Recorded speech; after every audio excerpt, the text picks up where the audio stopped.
सर्वांना जय भीम. तर काल सुप्रीम कोर्टाने एक खूप मोठा निकाल दिला आहे. इतिहासामध्ये त्याची नोंद होईल की आजपर्यंत SC/ST ॲक्ट म्हणजेच ॲट्रॉसिटी या गुन्ह्यामध्ये लोकांना बेल भेटत होती आणि लोक जामीनवर सुटत होते. तर बऱ्याच लोकांना असं वाटायचं की यार आम्ही ॲट्रॉसिटी टाकली तरी या माणसाला शिक्षा झाली नाही, हा जेलच्या बाहेर आहे. वाईट वाटायचं, खंत वाटायची.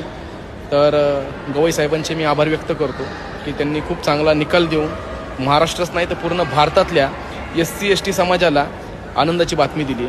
आणि आता ह्याच्यापुढं SC/ST समाजाच्या नादी लागताना 10 वेळा विचार करून नादी लागा. कारण की एकदा जर तुम्हाला ॲट्रॉसिटी ॲक्टमध्ये आतमध्ये टाकलं तर बेलच नाही आहे. आणि अशीच गोष्ट बऱ्याच लोकांसंग होती.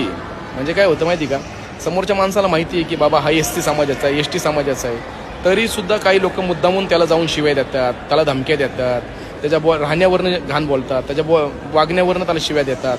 बऱ्याच गोष्टी आहेत आणि ह्या सगळ्या गोष्टी ॲट्रॉसिटी ॲक्टमध्ये येतात. म्हणजे एखाद्याच्या कपड्यावरनं जज करणं, एखाद्याच्या भाषेवरनं जज करणं, एखाद्याच्या लिंगावरनं जज करणं, या सगळ्या गोष्टी ॲट्रॉसिटी ॲक्टमध्ये येतात. त्याच्यामुळे सावध राहा.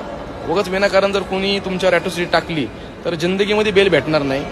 मग कोण किती मोठा सावकार आणि कोण किती मोठा पाटील जरी असला ना तर जिंदगी बरबाद होईल. आत्ताच सांगतो. काय माहिती का, हे तुमच्याच फायद्यासाठी.